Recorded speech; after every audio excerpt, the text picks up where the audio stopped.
Hello, everybody, from your H-Town rundown. Houston Rockets basketball fans all around the world over here. We got the community guys. We got a lot of guests to talk about. We got a lot to talk about today. So let's jump right into the intro.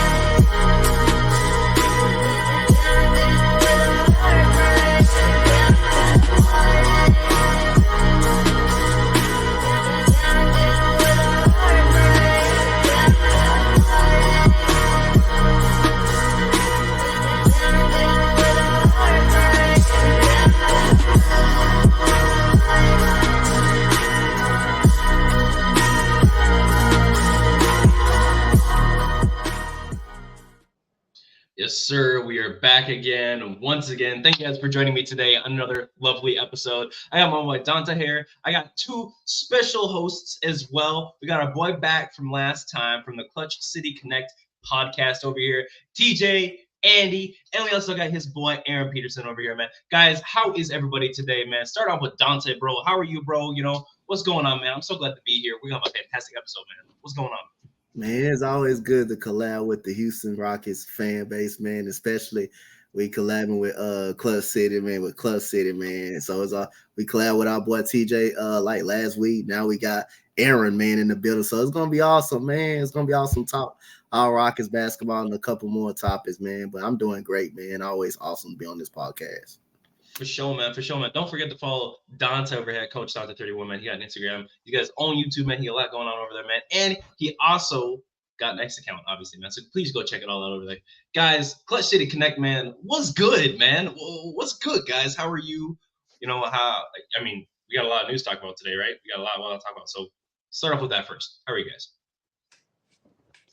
Well, Eric. Not everyone speak all at once, you know what I mean? Well, I gotta say, I know I could say today is a good day. It was a blessing. We got to wake up this morning and get to see another day full of life and energy and expectations and unexpectations, right? My name is TJ, guys. You guys saw me before. Clutch City Connect representative, and I got my main man here.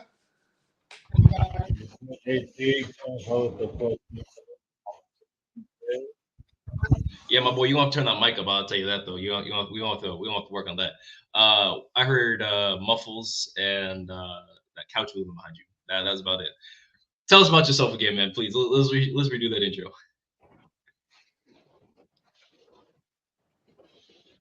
If he's there. Anyway. That's my boy Aaron, man. I don't know what's going on over there, but it sounds like he's having a lot of fun. But we're really glad to have you guys back again on the Htownrundown. It's fantastic to have a bunch of guys, collab with the Houston Rockets community, but also just being able to talk Rockets ball with some guys. And speaking of Rockets ball, right? Before we get right into everything we'll talk about today, and we got a nice little what if series kind of planned, garnering around the third pick and whatnot. But what I want to know is y'all brought something to my attention earlier, brought to Dante's attention. Something about the Spurs, man. Andy, what the fuck Spurs trying to do?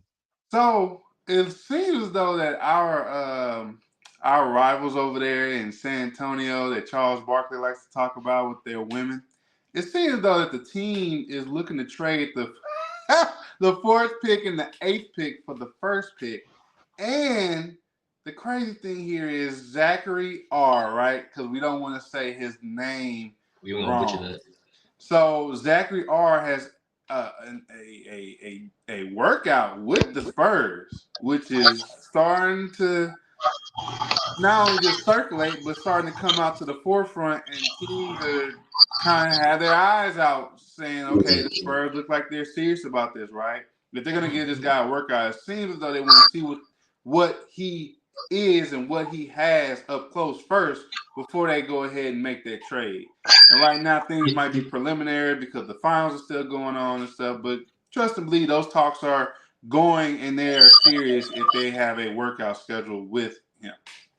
For sure. I mean, I'm not too worried about the Spurs working on Zach because the Celtics worked out Kobe, and he got drafted by another team and then traded to LA. You know what I mean? It could all just be like a hey, we're interested in him. So it could be all smokescreen, like Jabari Smith Jr., right? He was supposed to go number one pick. Everyone likes me, number one pick. It was cemented, even over Chet Holmgren, who was like literally Wemby light, right? Like as hype as Wemby was, almost the same, So going into something like that, realistically, I think the Spurs are just trying to work their way up and say, what can we get? How can we recoup assets? What can we do just to get something better? And true, I think Zach at any 1 through 3, right, is going to be better than any of the guys that you're going to be selecting at 4 or 8 or anything lower than 2 in the draft, right? 3 maybe. Just depends on what goes on. But what we're going to do is not let the Spurs do that. It seems like it's a little bit of bait, and I'm taking the bait. If the Spurs are saying, yo, Atlanta, hey, we want that first pick, guess what, Atlanta?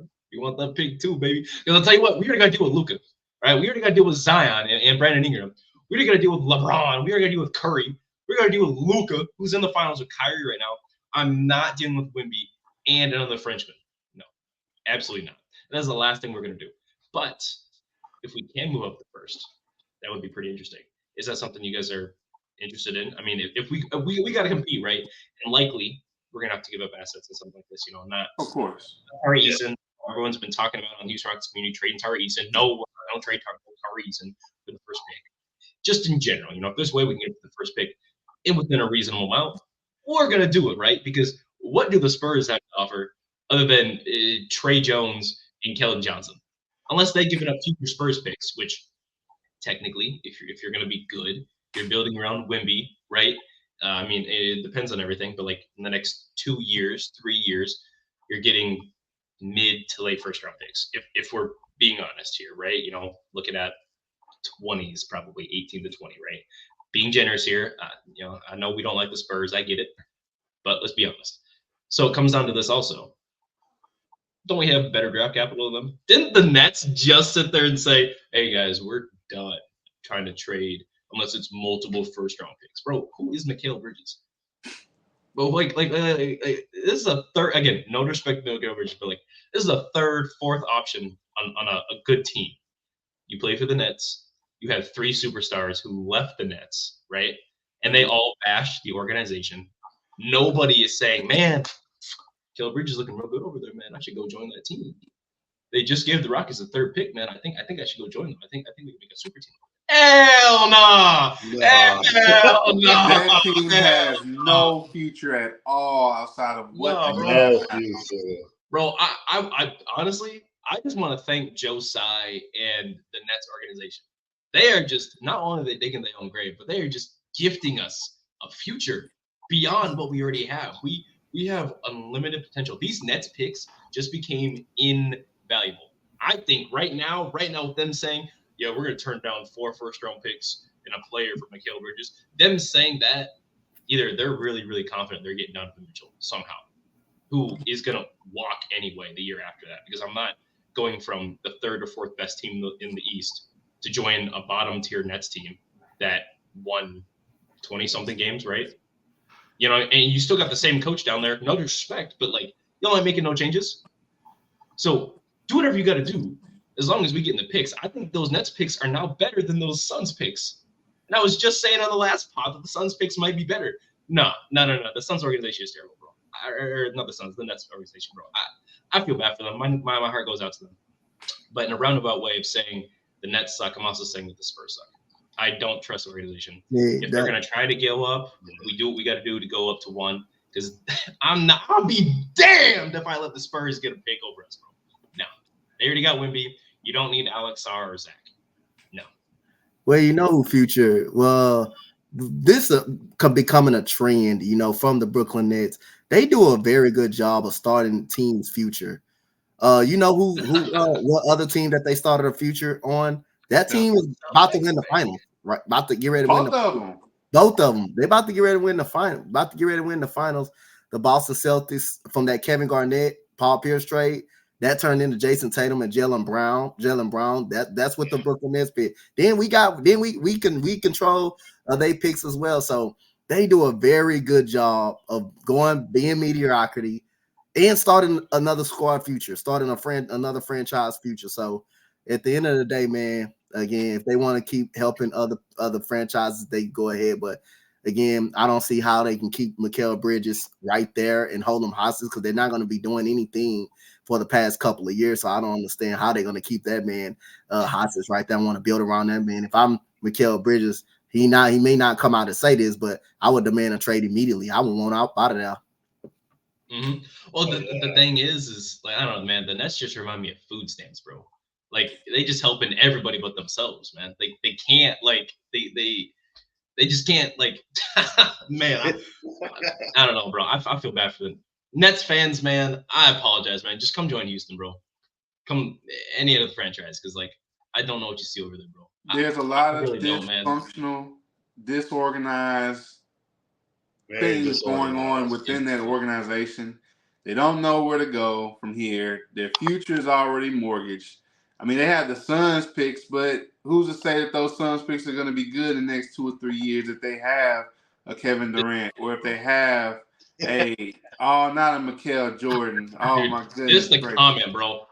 This is the comment, bro. Jordan. Who, bro? He had a great, fantastic run when he joined the Nets right after he got traded. He was angry. He had something to work for. Yep. And then the entire did everyone just forget last season happened?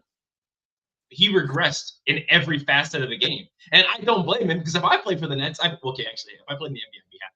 But like for a guy like him, I'd be depressed. You got Josh Hart on Twitter talking about some, hey bro, blink if you need help. Yeah, bro. Yeah, bro. It's cooked. That franchise is cooked, bro. Nets are cooked. Andy, I didn't mean to cut you off, bro. You continue, bro. Like they just cooked, bro. No, you're good. It's just pull them out the oven. Take the turkey baster out. Put a salt on them, bro. They cooked. It's done. That Nets organization, man. Let me tell you, you have to. If you want to gain, you're going to have to be willing to sell, especially if you don't already have enough of whatever to sell, right? Your draft capital is shot. Everything is gone. You have limited resources to trade. I mean, looking at that team, no one's going to trade for Ben Simmons. Realistically, Ben Simmons plays for the Nets. Wow, I forgot. Any team is only going to look at like Cam Thomas and Mikal Bridges as something of worth to gain, right? And no one thinks they're going to trade Cam Thomas, right? That's a part of your future. He's a young guy, right? But they're keeping Cam Thomas. Mikal Bridges is someone that you don't hold on to that when you already don't have enough draft capital and assets already. Yes. That's just my thing. I'm agreeing with you, bro. Like I know we started talking about the Spurs, but that's how relevant the Spurs are. Now we talking about the Nets. That's how bad it is. All right. At the end of the day, we ain't even worried about it, right? I got to go back to Jalper and Şengün, bro. Mikal Jordan. Who do you think this guy is, bro? He got cool moments. He's played okay, but like he hasn't done anything. If he was as good as everyone's saying that they are, like to build a team around, they would have made the playoffs in the East. We would have made the playoffs in the East, and our best player is Şengün, who's in his third year, and Fred VanVleet when he's not being trash in the paint, and Dylan Brooks when he wants to listen to the coach. That was our big three for a while there. Like, let's be real. You know, like we won 41 games in the West. Y'all couldn't win with Mikal Jordan. Let's be honest. There's something that's gotta be there. They got a lot of things that got to go on, man. The only thing, like you were saying earlier, man, the only thing that they selling is selling for us. They helping us. They really, really, really helping us, bro. I appreciate them. And like you said, they were giving away players that are now in the finals, bro. The gift that keeps on giving. It must be Christmas every single time you cheer with the Nets, bro. Every single time, man. Wow. Happy holidays, man. And that's why we had Aaron Holiday, because it was holiday season for us every time, because we knew he was getting that third pick. They knew, man. It was scripted. I like it. The script played for us finally. Now, let me get back on topic, all right? Spurs, what if, all right? We was talking about doing a what if series earlier. We brought up the Spurs trying to trade up and whatnot. In a world where they don't do that, and The draft goes, right? We stay at 3 and we don't trade. That's our what if scenario. We draft at 3, right? No trades happen 1 through 3. The Hawks really look like they want Clingan. The Hawks really look like they want Clingan. They take Clingan. I don't trust the Hawks fan base. Wizards are up next. They're probably taking Sar if he's available at 2. Mm-hmm. So that means who falls to 3? We got Reed or Zach. Y'all taking Zach 10 out of 10 times. Taking right? Zach, yeah. Yeah, right. Because don't get me wrong, I like Shepherd. Every prayer, every amen needs his Shepherd. I get it. I like it. It's a good combo. But I do like him French. And he just happens to be pretty wee, if you know what I'm saying. He's got everything together, man. He got the package. So in the what if, right? Houston comes up. You're at 3, right? You're on the board. You're the GM. Andy. You got Zach. You got Reed. You got all these other players at 3. What's your move right now? You're drafting my move right now in that scenario, I'm taking BPA. And that's Zach. I mean, you don't go any other option away from that. Any other option is pure. It's not logical. It doesn't make any sense at all. I mean, the kid can play. He can ball out. And yes, like you say, you like him French.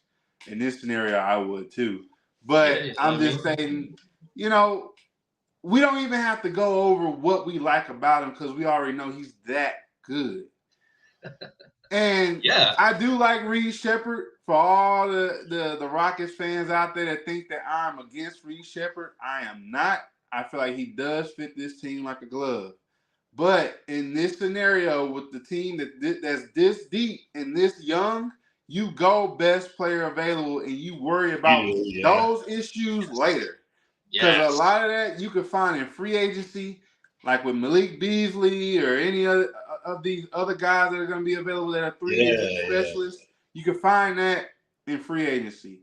Anything that Reed Shepherd can do, a lot of them other guys can do. But one thing you can't teach is size. And that kid is 6'10", 6'11". You can't teach that. Sorry. Size is not a You think Castle's better than Zach? I like Castle. Yeah, Stephon Castle. He's really nice. He's got a nice upside. But like Andy just said, bro, you can't teach size, bro. Tell me how to grow, because if you could, bro, Kyrie Irving would probably be the best player of all time. If Kyrie had, paused 6 inches more, bro, you know what I mean? Like, Kyrie, so come on. I respect it, though. I respect it. But got a story. Apparently, you got to defend your take. So go ahead. Now you're in the hot seat. Why would you want Zach over Castle? Right. Me? Yeah. You got to defend your take now. Why would I want Zach over who? Castle. Castle? Yeah. So over Castle, number one, let's talk about the glaring issue that he has surrounding him, right? He wants to go to a team that does not have an established starter, right?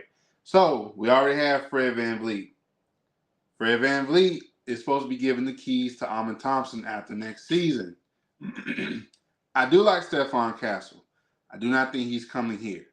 I would like for him to be here, but if he's going to set the parameters like that, he's limiting himself to certain teams and select teams within Spurs. A lot of yeah, like who we just got through mentioning. So it's not a situation where I wouldn't want him.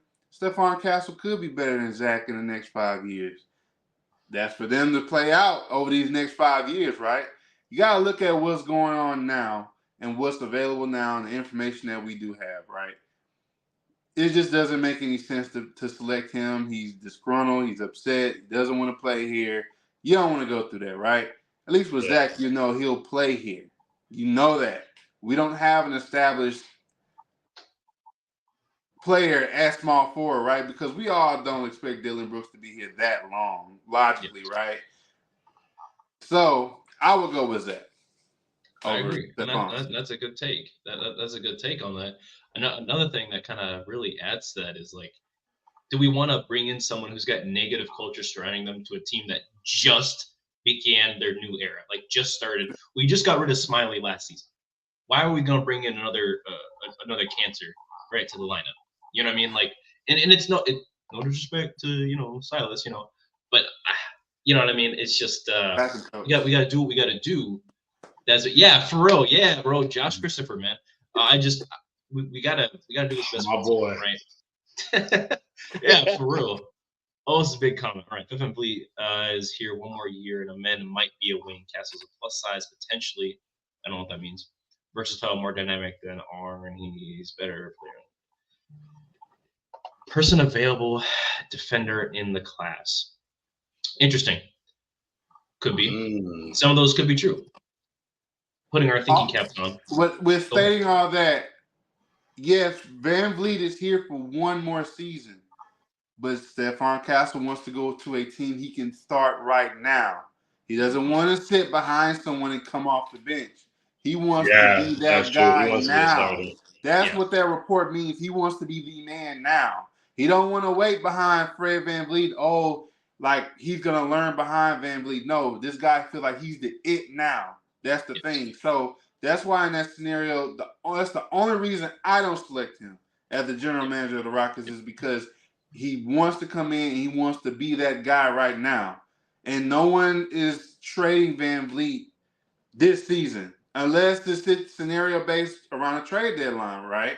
Things, it'll take a lot of different scenarios. But in hindsight, that's the only reason for me I wouldn't take Castle is because of those scenarios that I ran by that he doesn't want to come off the bench. He wants to start right now and things like that. He's got an attitude, and he's not even in the league. Bro is about to join a league where at any given time there's under 550 players in the league. And he's saying, I want to come in and be the best. Again, respectfully, he's fantastic at his level. He's great. We don't even know how that's going to translate over here. Is he going to be clutch? Is he going to make those game time decisions? Is he going to be even a plus defender on the court coming out as a rookie? Like, very few do that. And we were lucky to have men be able to be a plus-size rookie because that was not something I was even expecting. And he's in the 97th, 98th, 99th percentile in defenders and a lot of stats, blocks per game, steals per game. So even if a men is a wing, now you've got a men, Tari, and Cam battling for that 2, 3, 4 spot. You already have Jabari. You got Şengün. Do we want to give the keys to a dude and give him like, all right, cool, Fred's out of here. We're going to start you. And it could be a decision. That could be a really ballsy decision. But is it the right decision? We've made a lot of ballsy decisions. Like, honestly, like taking a men at 4 like we did, that was ballsy. Because we just happened to get Cam down the line. Right? And everyone was like, yo, Cam at 4. Man, y'all remember that, right? It was a men or Cam or a SAR even. Like that was the who do we take at 4? We got 2 of our 3 guys essentially went 2 for 2 in that draft. And we didn't even think we were going to get Cam down that low. He slid so far in the draft, bro. Lakers fans, every time we played against Lakers, I go on Twitter, I just see Lakers fans crying, dude. And respectfully, too, if I took that Juan dude over Cam, bro, you're gone. You're out of here. Go ahead. Leave your keys on your desk. We'll clean it out. Don't even worry about it. You're done. How did you miss that? We just can't. There's only one rock, right, on the court at any given time. And not only that, there's only 5 starting spots. We already designated one to Şengün. Jabari's already got one for now. And Şengün's got one. Or Jalen's got one. My bad. I already said Şengün. So we already got 3 starting spots, right? Fred has it for next year, no matter what. I love him, man. I do, but like the only time he should be starting is if one of our starters is out. Yeah. I think Fred just is the better starter right now. Yep. Or right now. Dylan Brooks doesn't make sense to come off the bench. Like, again, right now. He's a starter player. If he comes off the bench, I think his ego gets to him. Then we have to trade him. We're already going to trade him anyway. So why piss him off now? We're not taking Castle. I think Zach is going to be okay to play on the team for now. And we'll go with that. Do you think Zach at 3? Do you think he's 4 string down? See, these are the things that we will get to for sure. Me personally. So at the end of the show, we will talk about exactly what we want to do. Spoilers, right? But we will talk about during the show what we plan to do, what we would do if we were in the seat, right? But in terms of like, don't you think we have enough wings? you can never have enough wings, right? Especially if they're a 3 and D wing. Now, it just depends if they're willing to come off the bench or if they have to start. That's what makes a difference. Because Malik Beasley, right? He plays the 2 over there, but he easily could play the 3, right? Same with Chris Middleton. He used to play the 2 when Giannis used to play the 3. Now he plays the 3, right? You can never have enough. You can never have enough wings, especially a ball handling wing that can shoot the 3. It don't matter. You are useful wherever you go. It does not matter. Look at Josh Hart. Look at Josh Hart. True. I mean, I wish Lakers would have kept him. I'm not a huge Laker fan, but they should have kept his ass. They should have not traded him. They should. He has been huge over there with the Knicks. He's been absolutely fantastic. Look at OG Anunoby, one of the better defenders in the game. Fantastic 3-and-D guy. And at times, he can handle the rock a little bit, And then you've got your prototypical 3, LeBron James, Larry Bird, Kevin Durant, like the best of the best of the best in these respects. You can't have enough. And the list goes on even in today's league. Dante, man, what do you think, man? We ain't had nothing from you, man. Go jump in, man. Yell at me. I just wasn't being patient. I'm gonna let Aaron go. I'm gonna let Aaron go, and I'm gonna go after Aaron. Go ahead, Aaron. Go ahead, Aaron. What are your thoughts on having too many wings on the Rockets?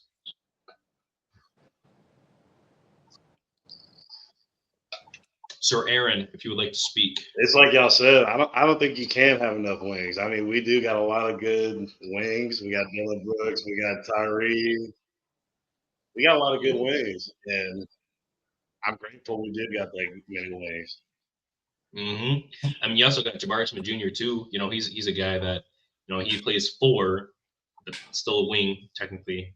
He's pretty good, and we've got a depth of 2 and 2, right? If for some reason there's potential switch up or an injury, or if someone just isn't happy with their role, I don't see the issue with getting one more. Because at the end of the day, if someone's not happy, if we got to let them go, we got to let them go, right? Just as a Houston Rockets community, we just you know what I mean? You just got to cut ties, right? You got to let them go. Because we saw what happened when we kept Eric Gordon for too long. When Eric Gordon, we had him for way too long, that man was toast, bro. Too long. I saw him making those dumbass plays against the Kings. Yeah, bro. He would not make those plays normally, but he didn't care. We don't have room for people who don't care. It's at the end of the day, like I always say, man, you got a job to do. If you ain't performing your job, you got to go. Obviously, there's expectations to the rule. There's things and plays that happen. I get it. But you need to meet a minimum. Otherwise, you got to go. And I'm saying this as a Jalen Green fan. I just hope you guys all say that. I understand that. Like, you got to do what's best for the team. It's a team game. It's not just one player, unless you're LeBron. That's it. So, yeah, Dante, man, do you think drafting Zach at 3 is the best play if he's available? I'm gonna if he's available, we all think that Zach is the Rockets will not pass up on Zach. But I'm gonna go another route because I don't think he will be there. I don't think he'll be there when we pick. And I'm gonna go with Reed Shepherd because I believe that's the most logical fit for us. Because Aaron Holiday, I appreciate your services for being there for us when we needed you, man. Against the Knicks, when you dunked on the 2 guys versus the Knicks. I appreciate you the hot streak you went on earlier during the season as well. We're not gonna bring him back. It's become obvious we're not bringing him back. So Reed Shepherd may potentially can fit right in that mode of coming off the bench and probably getting some of those minutes early coming off the bench. But Sar, if he's there, is obviously that the Rockets should get him. Is obviously, I mean, I think I just don't think he's gonna end up there. I don't think Washington or the Hawks neither one of them will. I don't think one of them's got to take him, right? If we assume one of them has got to try to end up taking them, but I would take Reed Shepherd because I don't think Sar is going to end up being there when we pick though. So I believe Reed Shepherd is the most logical fit because we do need a guard to come off the bench outside of Aaron Holiday. We already got our Fred VanVleet. We can get up out of his contract. If anything goes bad during that trade deadline, like TJ said, we can come off the contract, and then that man Thompson can be put right in the role, put right in that starter's role right there. And then you got Reed Shepherd coming off the bench as well, right behind him. So it's so many ways you can go with it. But if Sar is there, if he is there somehow, Atlanta and Washington doesn't take him, I believe we're going to end up with him. But I'm going to go Reed Shepherd because I don't think Sar is going to be there. And I think that's the most logical fit for us. For sure. Before we move on here, I went on to the NBA mock draft at thedraftroom.com just to kind of see what they were thinking, what they were feeling. And you'd be pretty interested. They have us taking Clingan at 3. They have us taking Clingan at 3. They've got Zach going 1 overall to the Hawks, which, again, I don't trust the Hawks. I think they're a doo-doo franchise, and they got lucky. They shouldn't have traded Trae Young. I love Trae Young. They just shouldn't have traded for Trae Young and should have kept Luka. I don't understand that. But and then Alex Sarr goes to the Wizards. Again, I don't trust the Wizards because they let KP walk for garbage and in that trade, and then you gave Kyle Kuzma a max contract. I'm not. I wish I was as high as them, like sometimes making these decisions in the room, because man, that must be some good shit. But they've got us taking Clingan at 3 right now, which is really interesting when you think about it. It just doesn't make sense for us to take Clingan at 3. We either want to trade down and get him if we can, like if that's, if we got to do that, okay. But otherwise, we should just trade Reed. They have Reed falling all the way to the Pistons. And Stephon Castle going 4 to the Spurs. So what are you guys' thoughts on that? Just I'm interested, Aaron. You can go and start us off. I'm very.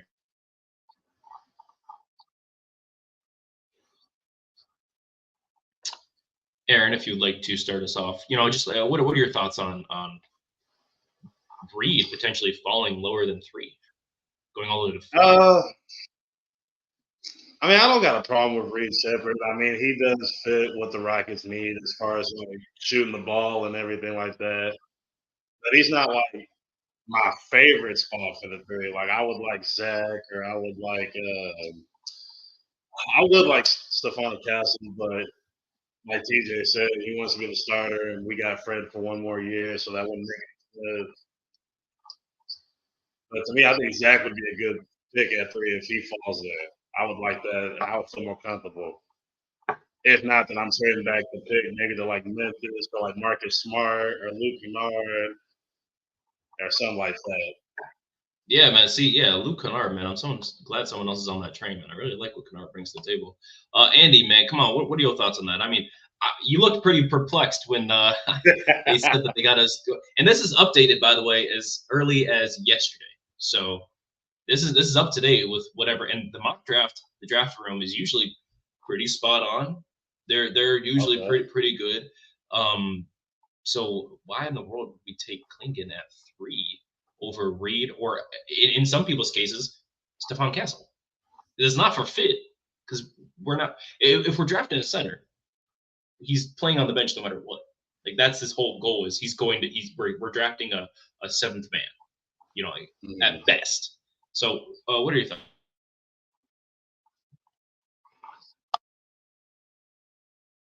Yeah, you muted, my boy. Yeah, you muted. Yeah. Going with I'm sorry, guys. Going with Donovan Clingan, number 1, I think I'm getting old, y'all. Going with Donovan Clingan would be a horrible mistake. And it's something I just can't get behind. He's a guy I think he should be starting day 1. We already have our starter, but I think if we do draft Clingan number 1, I think we draft to trade. I don't see us keeping that pick if we do make that pick, and I think that will force someone to have to move up and say, okay, the Rockets just took our guy. We're going to have to make a move, right? Like maybe someone maybe like Portland, Interesting. Portland, huh? Well, why do you say Portland? Portland, because I don't think they're dead set on who they have at center right now. And realistically, I'm not either. I think you talking about dominating. You talking about DeAndre Ayton. You don't think they're set on that goofball? I don't think so. I'm not a fan of DeAndre Ayton. I agree with him. I'm not a fan with DeAndre Ayton. I'm not a fan of him. Oh man, why are we duking it on franchise, man? Continuing. Well, I just think with Ayton, as far as with the Trailblazers, as far as the Trailblazers are concerned, right? I think Ayton just isn't that guy that we all thought he was going to be, right? We all thought he was going to be this dominant big man that was going to get at least 2 blocks a game. And this guy has shown to be an egotistical, injury-prone NBA player, right? He's someone that cannot stay on the court long enough. and he's someone that I don't think they have their full trust in. And I think that if they were to be able to get Clingan, that will cause a ripple effect of, hey, let's see if we can get off of him, because he would also, with Clingan, he will better fit the timeline with Scoot Henderson over there and Shannon Sharp. Shaylon Sharp. Shaylon Sharp. Shaylon Sharp. Shaden Sharp. Shaylon Sharp. Thank you. Same thing. Whatever. And you know, honestly, I like your thinking. They should just go trade with the Spurs, bro. You go trade with the Spurs, get James Wiseman and maybe like one of those young guys over there that they don't really like, right? Give him Ayton. So you got your big contract guy over there. I think he's gonna pair well next to. Why are we helping other teams? Never mind, bro. Don't Pistons. You ain't watching this, bro. You don't watch this. But I agree with you. I do think that one, Portland is unfortunately not a terrible franchise, but their front office right now is not fantastic. They couldn't get Dame any help. They signed their boy over there to a max contract again. What's his name? Jeremy Grant. For the Pistons, and they gave away a first pick for him for Dame to leave a season and a half later. Yeah. What they need to do is, they can go ahead and trade with us. They can give us something really nice. They got 7 and 14. I mean, Stephon Castle might be at 7. I'd take him at 7 if he's at 7. Because at a choice, if he doesn't go top 5 and he sees himself still on the board at 6, I think he's gonna be like, yo, hey, don't pass up on me, guy. You know, I think he'll change his tune. I think if he doesn't go top 5, he's gonna be like, hey. What do you guys think about? I don't know if you guys saw the rumor the other day, but I think Sam Vecini, someone came out and said that the Trailblazers should trade Anthony Simons pick 7 and 14 for pick 3, and I did a little poll on that, and it was actually 50-50. Yeah. If Portland is smoking on that dome and they said we're gonna give you all of this for pick 3, I am snatching that wig so fast. Immediately. I'm not even giving it a second thought. You said 7, 14, and Simons, so we're getting Kevin Porter Jr. light back on our team. Plus 7 and 14? Yeah, yep. Go ahead. Thanks. We're giving Kevin Porter Jr. light, but without an ego. Without ego. Yeah, without ego. Yeah. Not or shoot the basketball, but I want to get back to Donovan Clingan part, and it's something interesting again that TJ said last weekend again. As well, TJ been hitting on these players, bro. And I remember watching this kid in the NCAA tournament. The kid, they almost took out Marquette, and I think you finna know who I'm finna talking about right here. It'll be interesting if the Rockets are not high. Say if they're not high on Donovan Clingan, which is, like I say, I got no problem with his game. I just don't think he fit the Rockets because of Steven Adams and LP. Steven Adams will be the backup. Will obviously kind of be the backup, and we not high on Reed Shepherd slips down.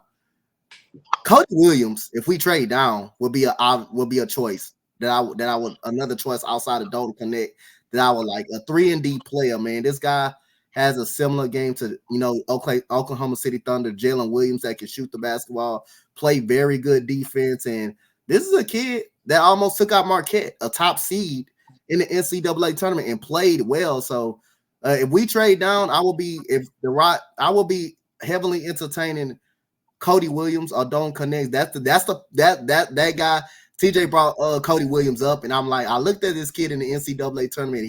He was something good, man. He can really play. Okay. So, man, I don't want to get into these trade hypotheticals because that's for our next podcast. We will talk about all the trade hypotheticals next one. So we try to stay at 3. It's too easy to say who we want to trade for right now, but it seems like he might be a pretty good candidate for what you're talking about. I mean, I didn't look too much into him, but some of the gameplay I seen, that's pretty spicy. So I like that. That's good. That's a good pick, D. That's a good pick. So overall, the draft room has us picking Clingan at 3. I just want, what are your immediate thoughts, right? So I talked with Andy a little bit kind of on that, but Dante, us picking Clingan at 3, tell me how much of a terrible decision that would be. Please. Well, I already said that he doesn't fit the roster, and I already said I didn't want him a part of the squad because of the center depth that we already got. He's not going to come up and immediately play as a number 3 overall pick like you would have Amen Thompson, who came in and was immediately ready to play. Like I said, that's why I went with more if Reed Shepherd, because he's going to be more of a guy that's going to play because of Aaron Holiday gone.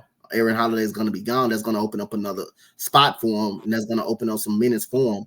But again, I wouldn't be okay with Donovan Clingan coming to the Rockets because Steven Adams, and you got Alp is starting. Then when Alp goes out, you still got Steven Adams that's going to be starting. As well. So I think we okay with center. I think we okay at that center position. I would not be okay if we have Donovan Clingan. We get Donovan Clingan. It seems just going to seem like a waste of pick. Yes. And plus we also have the jock strap, so don't worry about that. We're straight. You're 100% straight. Yeah, but then we still got Jock Landale on the roster too, so yeah, it don't help his team. The Landale zone for sure. Aaron, man, what are your thoughts? How do you view Clingan? I mean, he's obviously not fit for our team, but if we draft him, what are your thoughts on that? I like Clingan, I really do.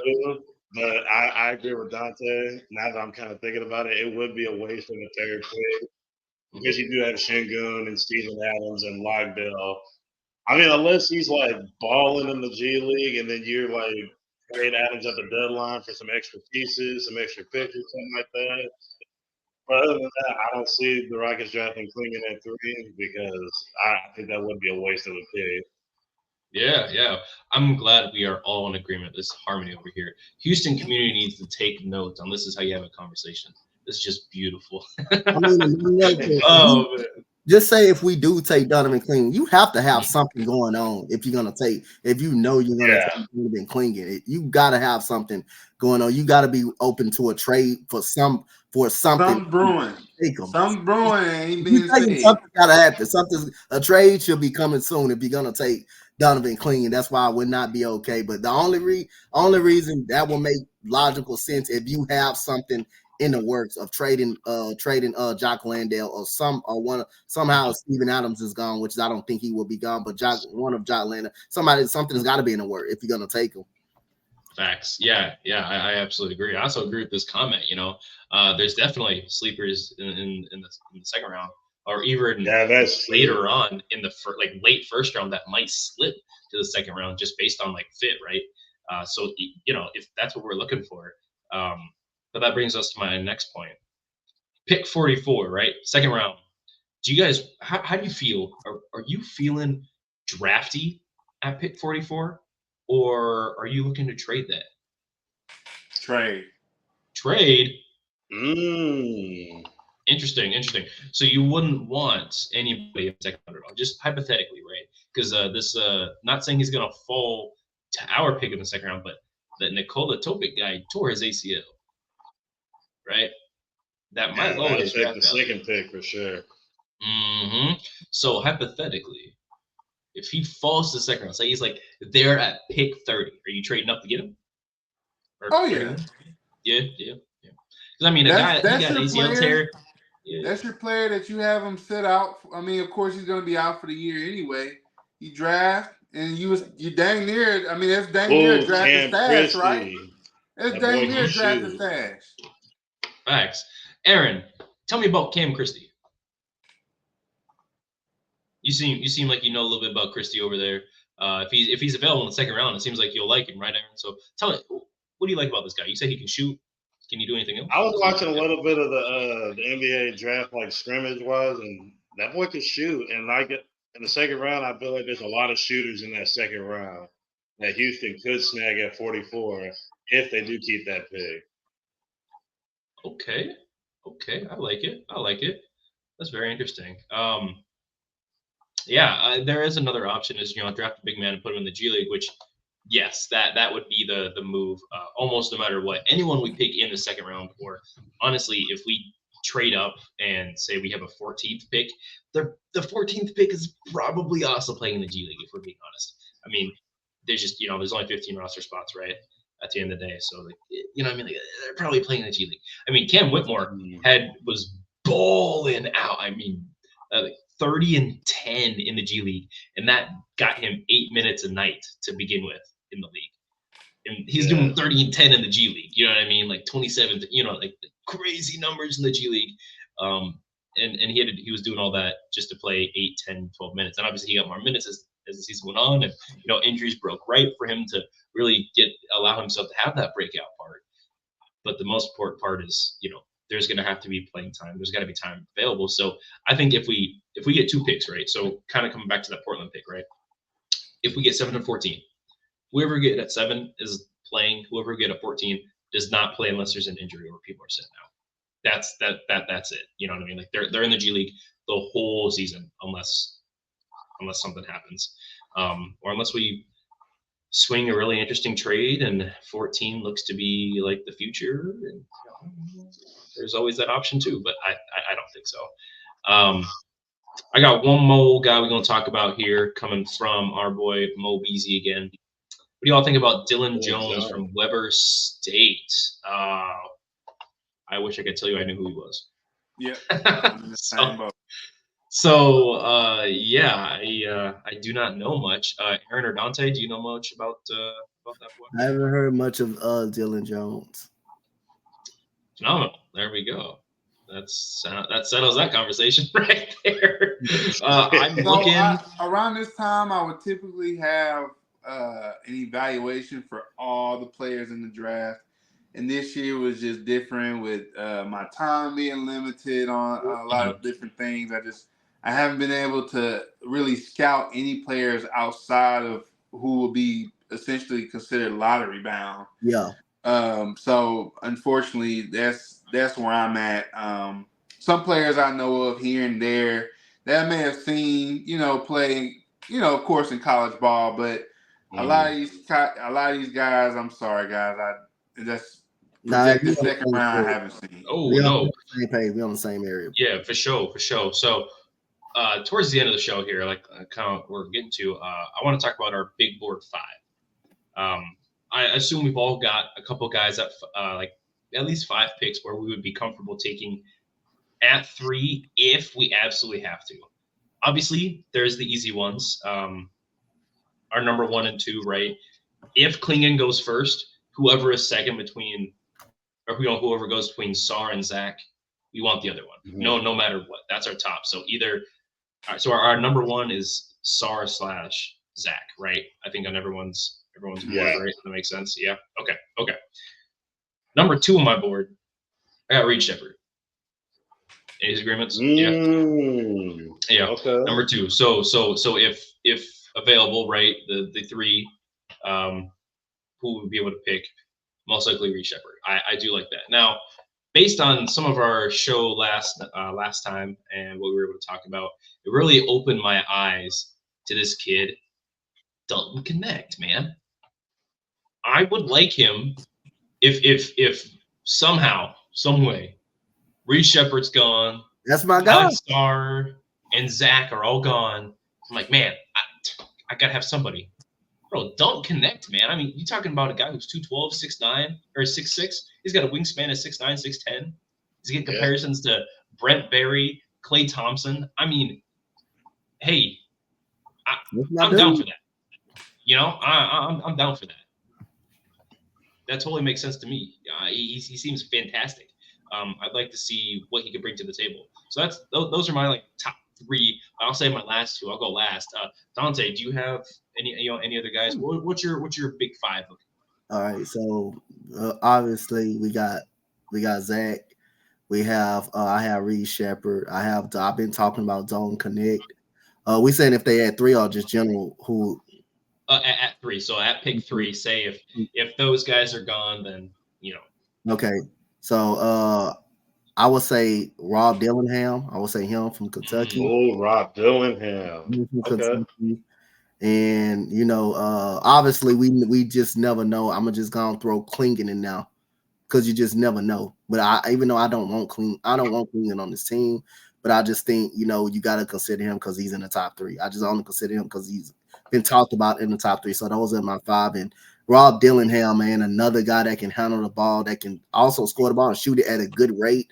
That'll be another guard you can consider that can come off the bench and play right away and help and actually contribute on this team. Okay, Aaron, what about you, man? What are your top 5? That's also a good top 5, Dante. I'm sorry, yeah, fantastic top 5. I agree with you. Like those seem to be pretty good. But I think my 4 and 5 might surprise some people. So, Aaron, what do you got? My top 5. It's got to be Zach. Zach's got to be number one. If he can fall to three, Alex Sarr, Reed Shepard, Rob Dillingham. I don't know for my fifth. It would probably be Stephon Castle if they think about it. Stephon Castle. That's good, man. That's good. I mean, he could be, man. That's the thing. Like, he really could be. So that's pretty interesting. I like that. That's a good list. That's a good list. Andy, man, you look you're stroking your beard over there pretty interestingly. I'm kind of interested. What are your thoughts, man? What's your big five, man? Come on. Well, number one, my thoughts, Coach Dante, we think the same, bro. My list is like on par with yours. So let me make it interesting. I'll add like 2 to 3 more names to that list, right? So number one, I'm gonna say Stephon Castle, right? Like, even though with the situation that's going on with the Van Vliet situation, if he's there and you're out of options, let's just say they're out of options, right? Your options are gone. I think he's a safe pick, right? He's really that good. He could be much better, especially if he gets a consistent jump shot, right? Yep. So I'll add Castle to that list. Another player that I really do like, this is my second, I'll add one more to that. My second player that I would pick at 3 is Matas Buzuelis. I think Matas Buzuelis is a pretty solid player, man. And there were reports stating that it's expected for him to go higher than Ron Holland. So I don't think this kid's gonna go outside of the top 5, right? I think he's gonna be bona fide at least top 6. One more player that I think we should all take a look at is Tijuan Salon, the Saloon. Say that again for me, but that kid can ball. I don't need to say anymore. That kid can ball. That's all I'm gonna say. If you guys have not seen him, you need to check him out. The kid is a beast. Something about these French guys, huh? It's something about these French guys in this draft class. I think these French guys are gonna show up and show out. Respectfully, man. You know, so a lot of these guys grew up on the old tape of Tony Parker and all them, man. It's really interesting to kind of see. And like a lot of these people that I'm looking at seem to want to go to the Spurs for some reason, man. Stay away from Wemby. All right, come to Houston. I promise it's better over here. All right, they got the clubs over there, man. I don't live in Houston per se, but we got clubs over there. We got a lot of things over there, man. Come check it out. That's a good list. That Mattis guy, I like him. I really do, man. I don't know what it is. I think he's really got that potential. The only thing that's an issue is, again, he's playing for the G League Ignite, right? And that got disbanded because it wasn't working. It wasn't working out like they thought it was. They were losing money. Not only that, he's 6'10", and he weighs 200, so he's got a really thin frame at 6'10". But his wingspan does not exceed 6'10". So he's 6'10", plays like 6'10", right? That's my one issue with him is he's 6'10", plays like he's 6'10", right? No longer, no shorter, I guess.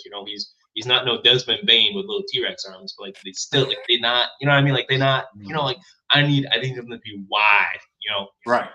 So my fourth guy I've been really, really, really looking at is actually a guy you mentioned earlier. That guy, Ron Holland, man. Again, another guy from G League Ignite, he was a guy that was kind of looking at like, they're like, hey, he might not even go that high. He might not even, again, the third pick for us is an experiment. It doesn't have to be anything at all. It's all experimental because we have our core 6. These are the guys we want with us for a championship. This next guy, it's not going to be a core 7 necessarily, unless if he plays well enough to enter the core 7, perfect. Perfect. That's great. That's not the expectation. Expectation is for him just to be able to play as a placeholder, almost. Like, what do we want to do with this currency, right? Because picks are currency in the league. So what do we want to do with this? Do we try to spend it and pick it? Or are we trying to spend it and get us a player, right? Do we want someone to come in and immediately win? Or are we like, hey, can we sculpt this guy? Can we mold this guy into something else? That's the question. And I mean, he's 6'7" with a wingspan of 6'10.5". So we were just talking about the other guy, right? He's 6'10", plays like he's 6'10". This guy's 6'7", plays like he's 6'10.5". That's what I like to see. Not only that, he's the same weight. He's 196, which is really nice to see. He's got draft comparisons to Jaylen Brown and Michael Porter Jr. MKG. RJ Barrett. Man, I mean, hey, those RJ Barrett. But hey, 6'7" with a wingspan of almost 6'11". That's what I'm looking at. Is the wingspan, and he's not a terrible ball handler, right? He'd be able to come into that second unit with the Men Thompson. The only thing is if the 3-point is real, right? Is that someone's going to carry over? If his 3-point carries over, he's got a place on this team. Everywhere Houston goes, you got a place on this team. What?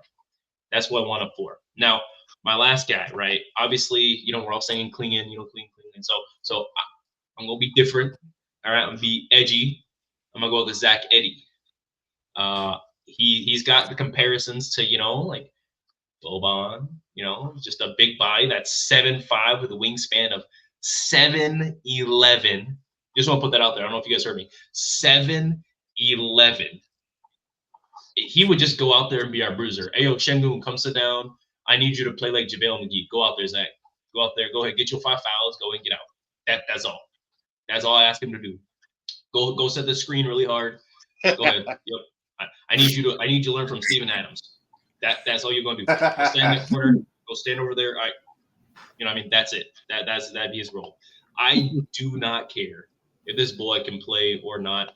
I just need you to be able to get your fouls, get you some rebounds. I need you to be able to swim and get you some rebounds. I need you 10 rebounds. Knock somebody down while you setting the screen, like Steven Adams. Yep. I need that Steven Adams when he played for OKC. That's what I need. I need that. That brick body. Paulus. I need someone that's gonna be able to go out there, set that hard pick, and get out. Go ahead, roll really hard because y'all saw when Russ had Steven Adams, bro. Them boys was getting crunched, man. I would just watch Pat Bev just get fucking folded like a lawn chair, bro. And then Russ just zooms by, and now it's like, okay, am I guarding Russ to get dunked on, or is he gonna throw the line? Like, what do I do? It just opens up the floor literally entirely. Go ahead, Zach. Get your minutes. Do your thing. Slide in. Get your 5-10 minutes. I don't even care. And it's not even he's got to have like skill. He doesn't got to be finesseful at all. You got a wingspan of 7'11". Who's blocking that? Unless you jump in high as hell. Unless you out here jumping like what's his name when he blocked Yao Ming. Unless you jumping up 5 feet in the air, like I'm not even worried about it. Bro could stand.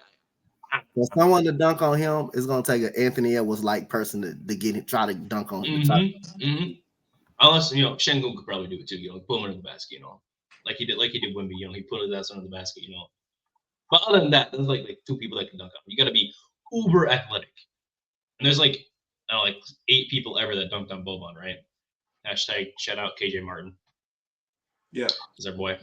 But yeah, man, I think Zach Edey. I'm going edgy, going with Edey. I think that'd be pretty good. Trying to be different, and I think he'd be really interesting. Again, he doesn't have to be good. He's got to go out there and hold the ball, not get a turnover. Easy. Boom. You just hold that thing way up there, man. Who's touching that? Nobody. If AD couldn't get the ball from Boban, yeah, I'm not even worried. I'm not worried, man. I'm not worried at all, man. I'm not worried at all. I think that's going to end our big 5, right? So now before we end it off officially, I want to know, in a what-if scenario, right? If you are the GM spot, what are you doing with the 3rd pick? I want to start with Dante, and we'll just go around. But Dante, man, if you're sitting at the Houston Rockets office, right? It's draft day. You have the 3rd pick. Right before the draft, what are you doing? Are you gonna stay pat? Are you gonna draft? Are you trading down? Are you trading up? What's your move, man? It depends on whatever out there. First of all, you know what I'm gonna do? I'm gonna make a phone call. I'm gonna try to make a phone call to Atlanta, and I'm gonna try to go get our boy DeAndre Hunter. I'm gonna see what's it gonna take for DeAndre Hunter to be a Houston Rocket.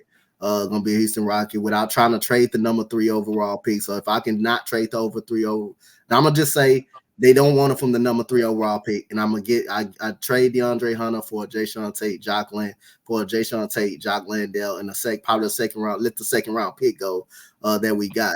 We get DeAndre Hunter. Then I keep the 3rd pick. You know what I'm gonna do with that? Then I'm gonna go draft Reed Shepard. I'm gonna take Reed Shepard. I'm gonna expect Sar to be picked by one of the Wizards or the Atlanta Hawks. That's what I'm doing. But if the other scenario, if I can't get a deal with them, I would just draft that number 3 because I know Mikal Bridges. They don't want to trade Mikal Bridges, so I'm gonna just draft that number 3. And my option is just gonna be Reed Shepherd, just because he's not gonna. Because like I say, Zach is not gonna be there. Sar is not gonna be on the board, so I'm gonna just go with Reed Shepherd. Now, if I can trade down, I'm gonna trade down, and I'm gonna go with a 3 I'm gonna go with Cody Williams. I'm gonna trade down and go with Cody Williams. I'm gonna take 3 and D Cody Williams from Colorado. Those are my 3 scenarios. What I'm gonna do, but my first option, I'm gonna try to see. I'm gonna call up Atlanta and try to get DeAndre Hunter up on this team without giving up the number 3 overall pick, and then I keep the number 3 overall pick and just get Reed Shepherd, drive Reed Shepherd with the pick. I like that, man. That's absolutely fantastic. Yeah, you got those are a lot of scenarios. And then you're gonna have to feature Dylan Brooks in that deal, which is I am gonna feature Dylan Brooks too, because DeAndre Hunter is a starter. He's a starter. He's a starting caliber. You're getting a better player. You get an efficient shooter, 37% 3-point shooter, and you're getting Reed Shepherd. Knowing Aaron Holiday is gonna be gone, he can play right away. He can fill in right away. So you're getting 2 guys that's gonna play. And it opens up roster spots for people I don't know, more minutes for Cam and Tari, or if we want to go get somebody. I like that. See, that's what Houston, make some calls, buddy. We got GM Downside right here. Yeah. Change his title from Coach Hunter to GM Downside. All right, he's right here. I like that though. That's pretty good. Andy, what's good, man? You at pick 3. You the Rockets GM, man. What are you doing? What am I doing? Number 1, I'm gonna tell you. You don't have me go before Coach Dante. It's messed up, man. He took my plan. To the T. I had it all set. I was ready. I was finna hit the beer stroke. And when you said Coach Dante, I said, oh, man, I ain't gonna even be able to say it. Because he gonna say it. He gonna say everything verbatim. So I'm gonna run a different scenario by you, right? So I have 2 different scenarios. We can keep it simple, right? Kiss. Keep it simple, stupid. Just go ahead, number 3, and take your guy Reed Shepherd, right? Yep. Or let's run the scenario with the Trailblazers, right? Let's say we don't get Simon, but we do get to get pick 7 and 14, right? Mm-hmm. We can make the best of both worlds with both of those picks, right? Yep. Pick 7 might be a reach. You could take Ron Holland there or Cody Williams, depending on who's there, right? 14, guess who's there? Guess who's likely there based off of the mock draft that I see from NBA Draft Room. We could take Khalil Ware at pick 14. Okay. And then from there, you make your phone calls, right? You see what you can get for Jock Landale, Jay Sean Tate, all these guys that you know are probably not going to be here past next season. You make those calls. You at least try to get a future pick, whether it's the first or second, just as long as you can get their contracts off the books. Yeah. Because I'm telling you, these 2 guys right here, they don't have to play from day 1. Yep. Put them in the G League. Let them play out. Let Steven Adams play out his contract here because I think he's on a 1-year deal next season, right? Let him play out that contract. Let Khalil Ware develop in the G League as well as Ron Holland. Those guys are going to be good to go the following season. And you go from there. Yes. I like that. That's big brain move. Big brain moves from both our guys. Yep. All right, we got our number 3 GM here. Ding, ding, ding. Aaron, you're in the GM spot. It's draft day. He ready. He got it. he got it. Yeah. Ooh, I got Paul George mean. Let's see. If I'm with the 3rd pick, I'm trying to trade down first. See if I can maybe get that deal from Memphis, bring in Marcus Smart, Luke Kennard. That would be nice. I would love 7 and 14 too. Take Zach and Cody Williams. That would be solid. Or try to trade with Atlanta, get a DeAndre Hunter. But if none of that happens and I'm stuck at 3, I'm going to take Zach. If he can fall down there. All right. I like it, man. I like it. Everyone's got their own thing. All right, now hitting that Paul George meme. Ooh, I got something for you guys. I'm trading up in the draft. I'm trading up. I'm giving away Dylan Brooks and whatever else I got to give away and pick 3 so I can get the number 1 pick for Alex Sarr. I think he is going to be absolutely phenomenal. 1, I don't trust the Hawks franchise to play him out correctly. You're already seeing how they're trying to treat Trae Young, talking about maybe we should trade him to the Spurs. No. You need to teach that boy some defense and get him off those ice skates is what you need to do. All right. You already seen what it's looking like when Luka in the finals. That boy is a traffic cone. Y'all thought Nikola Jokic was a traffic cone? Meet Luka Doncic. All right. Respectfully. Right. To prevent that, get Trae Young just to learn how to play semi-good defense and learn how to rotate. Trae Young is an all-star every single season he plays. That's literally it. That's it. You got DeJounte Murray down there. You got a good team. Y'all should have made the playoffs. No excuses, except that Trae Young got hurt. That's it. Y'all should have been a 44-win team, minimum. How did we get more wins than you? And our highest paid player is Fred VanVleet. And we in a tougher conference. We in a way tougher conference. and we won more games. Yeah. They wouldn't have won no 40-some games in the West. They wouldn't have won no 40-some games in the West. Nah, bro, they looking like no, I'm not gonna bully them, but they're not gonna look like a good team. They're not gonna look like a good team over here. All right, so I'm trading up for Alex Sarr. No matter what. You tell me the Spurs are gonna offer you Trey Jones and Kellen Johnson. That's what you want? How about this? You can have pick 3, so you can get your boy Clingan. You can have Jock Landale, Dylan Brooks, and Tate. We'll take Capella off your hands too. How about that? We'll take Capella one. And y'all can have Dylan Brooks. You have Jock Landale. You can have Tate. And you can have our second round pick too. You can have 44 with that too. Just a nice little bit on the with top. Hunter. With Hunter. Mm-hmm. Hey, if they want to give us one and Hunter, yeah, bro. Yeah, I can't say that on the stream, but I would do some crazy things. If we give one Hunter, I would do some crazy things if we get one Hunter. But likely, we're gonna have to pay a little bit higher price anyway to get number 1 because the Spurs are saying, "Yo, hey, we want to get Zach. We want to get." Look, man, you can go ahead and deal with Washington. All right, you already see what they do. You already see that they're giving away pieces. They're giving away Chris Paul for Jordan Poole. You already see what they're doing. All right, go ahead. I'll make the call. Don't even worry about it. I'll talk Bill Hawks myself. Baldy, hey, put me in, coach. I'm here. But yeah, I'm trading up. That is my. If I'm in the driver's seat, I'm trading up for Alex Sarr. I like him. If he can be Evan Mobley with a jump shot, yeah, I'm sold. I'm done. And if he can stay thin, he can start at 3. That means our starting lineup is 7 foot at 3, essentially 7 foot at 4, and then 6'11" at 5. Yeah, yep. Get through that. And you got a Men Thompson and Cam Whitmore there? Yeah, defend that. Mm-hmm. Go ahead. Come to the paint. Go ahead. Yeah. Not worried about it. That's my plan. Now, I think we all had our own great plans. I just had the one, so I'm glad that nobody said anything. Because I see Dante and Andy, bro, they got like the same mind over there, man. They got the same. They got a lot of the same comments going on. I like it. Aaron, I loved yours though too. That was absolutely fantastic. Guys, before we go, do you have any other thoughts about the Houston Rockets, about the draft? I mean, anything before we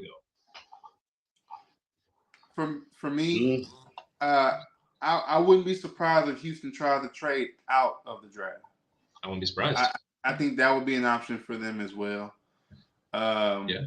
Just because I feel like personally, they may feel like they're already kind of set, and adding anything extra would cause turmoil. Yeah. So to me, the next year's draft is going to be a lot more stronger. And if we do happen to have pick, you talking about Cooper Flag? You talking about Ace Bailey? Ace Bailey, them boys, yeah, that draft is gonna be loaded with talent. Mm-hmm. So it wouldn't surprise me if they do try to trade out of the draft. But I do think they make the pick if it's there at 3, or they try to trade down or trade up. Sure. I just think whatever the case is, you do not let the Spurs go off easy. Nope. You do not let Atlanta trade down to 4. You let it be known, whether it's Houston or even Washington, hey, if you trade down, I'm taking Clingan. So they either stay there or they trade with you. That's my thing. That's the strategy that I go in. And if it is all smoke and they draft there, another potential that we talked about is, man, we could just go trade with the Grizzlies, bro. Bring in Marcus Smart, a depoy, right? Yeah. Bring him off the bench. I mean, hey, I know he's not like a fan favorite, but like you talking about, you're gonna have a lineup of Fred VanVleet, Marcus Smart, Dylan Brooks, Tari Eason and shit. Steven, yeah, bro. Score on that. Go ahead. Let me know when you score. You got to be 8 foot tall in order. The only person that can score is Wemby, maybe Wemby and Steph Curry and Dame from the logo. That's it. You come towards within 30 feet of the basket. Yeah, bro. Good luck. That is Clamp City. I didn't even mention Amen Thompson. Yeah, bro. Good luck, Clamp City. Good luck. There's a lot of options that Houston can do. I'm all for trading. I'm all for whatever they want to do. Look, what I've seen from our core six, right? Especially Şengün, whatever they want to do for 3, I'm with it. Unless it involves letting a team get the better of us. Because I just watched the Spurs last year pick Wemby. And then the year before that, the Magic pick Poncheros. All right. I am not about to let them do that to us again this year. If we can get the number 1 pick, and if we got to trade a little bit extra to get the number 1 pick, okay. Like again, like you tell me you'd rather have Dylan Brooks than Alex Sarr in 5 years. You know what I mean? Is that what we're saying? You're telling me you'd rather have Dylan Brooks than DeAndre Hunter in the next 5 years? Like, is that what we're saying? DeAndre Hunter's gonna be a lot cheaper. That's true. Come on. Let's be real. What's the best for the team? That's what we got to act on. The last thing I would want if the Spurs to, one up us, and we just can't let that happen. But look at us, we got a lot of scenarios on the table, man. I think we looking pretty good, man. I think, like I say, I can trust Ime Udoka because he has a big part of what he wants to do and who he wants on his team, and that's a part of getting a great head coach.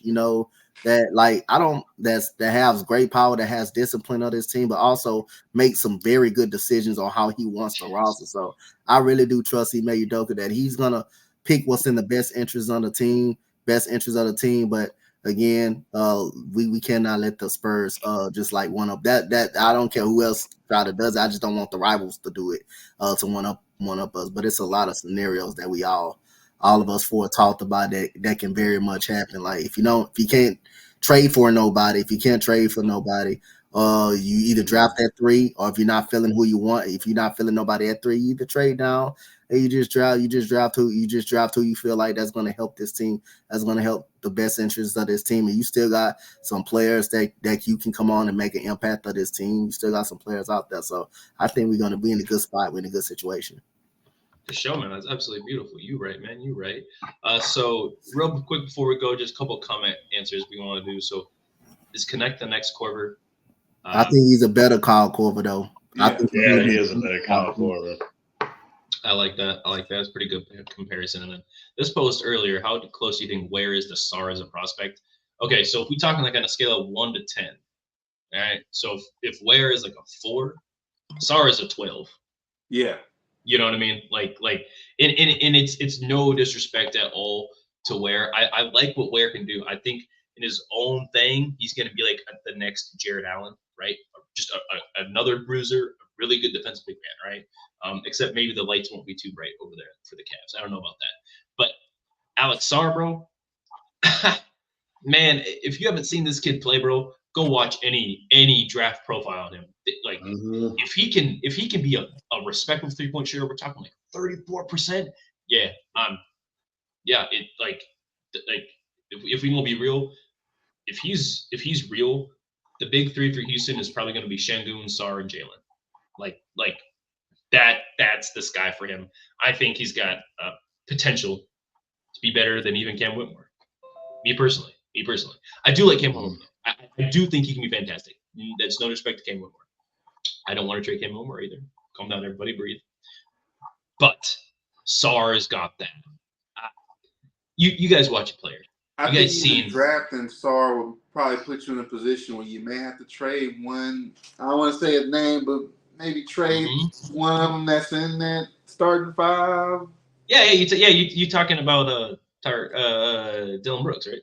That's what we're talking about. The starting 5, Dylan Brooks, right? That's what we're talking about.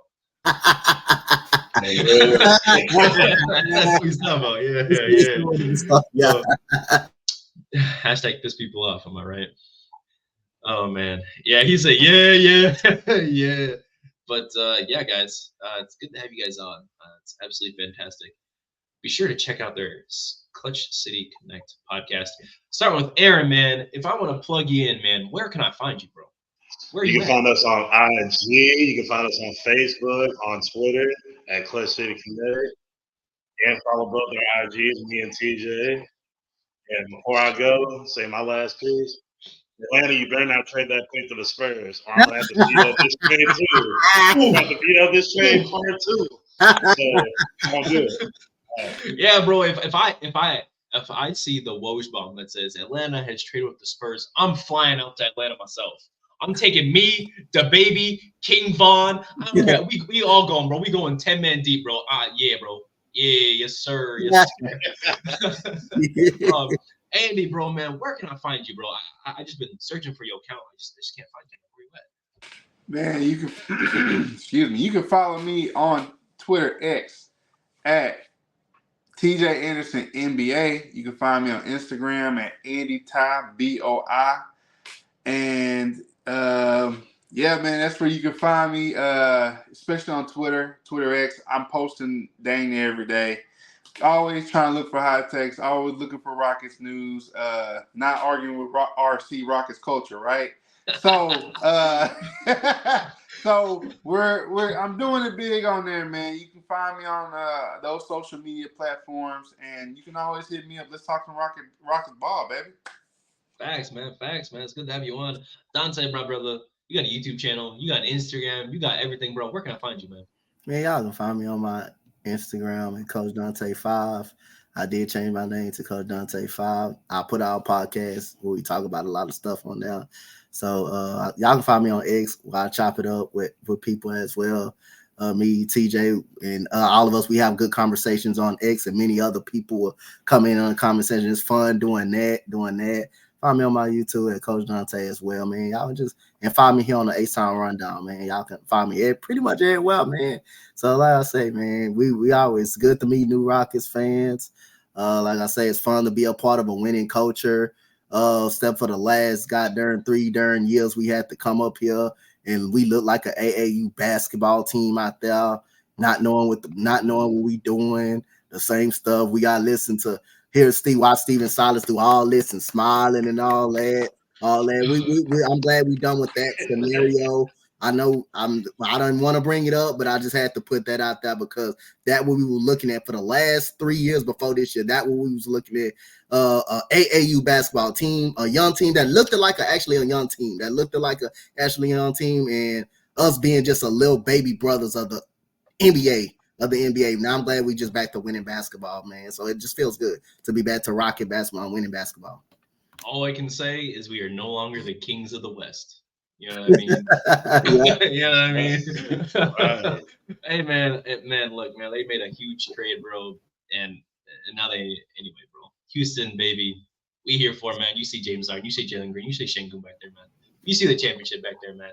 Thank you guys for watching the Htownrundown, man. You can follow me at drip2ps_GAWD on Instagram as well as the X app, man. Be sure to check us all out, man. Be sure to check out the channel, the Htownrundown on our YouTube channel. Hopefully you're watching there, man, because I need y'all to go subscribe, man. And then you can also follow it on the Instagram as well as our X account. Now, guys, we talked about a lot of things, right? What we want to do. If you guys agree, disagree, or if you have your own thing, what would you do with the 3rd pick? All right, I'm very interested. Let us know in the comments below on the YouTube channel. And if you do, you're entering to win this Tari Eason Spider-Man inspired bobblehead. Yeah. So if you guys are interested, man, I want that thing, man. I need y'all to go comment down the channel, all right? We also just I'll comment on it. Yeah, man. We also just reached over 500 subscribers on the Htownrundown channel, man. We have 511 right now. Yeah, baby. So be sure, man. Share us around, man. Subscribe. I mean, I see 260 of you right now watching. How many of you are subscribed? Go subscribe. Subscribers, man, y'all awesome, man. Comment down below the channel. If you have anything for us, we always love to hear feedback. If you don't like the channel, man, let me know. I'm interested. Why don't you like the channel? If you love us, I love to hear all the good news. Thank you guys for watching. Thank you guys for listening. This is it. We off, man. Thank you guys for watching today.